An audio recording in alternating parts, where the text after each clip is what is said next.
నేను ఒక్క అబ్బాయితో అన్న క్లోజ్గా మూవ్ అయ్యానని నాకు మీరు ప్రూవ్ చేస్తే ధర్మమహేష్ కాళ్ళ మీద కూడా వెళ్ళిపోతాను నేను ఇక్కడి నుంచి.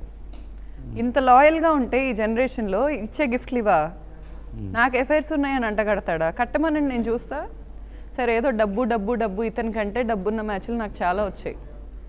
డబ్బే ఇంపార్టెంట్గా కూర్చుంటే ఇతను నా ఆప్షనే కాదు అసలు. ఇతను నా ఆప్షన్ ఎప్పుడయ్యాడంటే నన్ను చూసుకునే విధానం, నన్ను ప్రేమించే విధానం, నన్ను కేర్ చేసే విధానం బట్టి అయ్యాడు. మాట్లాడితే నువ్వు రోడ్డుకి ఎక్కువ అసలు అతనికి ఆగట్లేదు సార్. అతనికి వెరీ రాంగ్ గైడెన్స్ ఉంది లైఫ్లో. వాళ్ళ ఫాదరే రాంగ్ గైడెన్స్. ఇప్పుడు మీకు నేను ఒక ఆడియో వినిపించాను. దేనికి గొడవలు పడంటాడు. ఇప్పుడు నువ్వు వెళ్ళి నా గురించి ఫైట్ చేయండి. జనరల్గా ఇండస్ట్రీలో ఉన్నాడు కదా, జనరల్గా నష్టపోతారంటారు కదా. నాకు తెలియదు సార్, మరి అతనికి తెలివి లేదో లేకపోతే తెలివి పనిచేయట్లేదు. ఒకప్పుడైతే అతనికి చాలా జాలి ఉండేది, జాలి గుణం ఉండేది. వన్ పాయింట్లో కాకుండా ఇంకో పాయింట్లో అయినా పాపం గౌతు ఇంత కష్టపడుతుంది, గౌతుతో నేను కరెక్ట్గా ఉండాలి అని ఇంటిగ్రిటీ ఉండేది.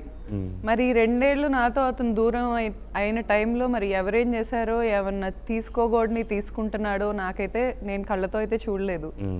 కానీ చాలా మారిపోయాడు. అసలు ఆ వ్యక్తి తిరిగి వస్తానన్నా నాకైతే వద్దు. హ్యాబిట్స్ ఎలా ఉండేవి? సరే అతనికి డ్రింకింగ్ అన్నా ఇవన్నీ అసలు అలవాటు ఉండేది కాదు సార్. లిటరల్లీ మేమిద్దరం పబ్కి కూడా వెళ్ళాల. అసలు అతనికి అలవాట్లే ఇప్పుడు ఉన్నాయి. అసలు ఆ మారటం ఏంటో, ఆ మార్పు ఏంటో. ఇప్పుడు మారేవాడు ఫస్ట్ నుంచి నన్ను అంత కంట్రోల్ చేయకూడదు. నేను లెవెల్కి ఒకలా ఉంటాను, ఒక మెట్టు ఎక్కగానే నేను మారిపోతాను, నాకుతో కింద మెట్టు వరకు వచ్చిన వాళ్ళని కాళ్ళతో తంతాను అన్నోడు మారకూడదు. ఇప్పుడు నాకు సినిమాలో ఛాన్స్లు వచ్చినాయి, చేయనివ్వాలి. యూట్యూబర్గా నేను వెళ్తున్నాను, ఆపేశాడు. మా ఇంట్లో పెద్ద గొడవ పెట్టుకొని ఆపేశాడు.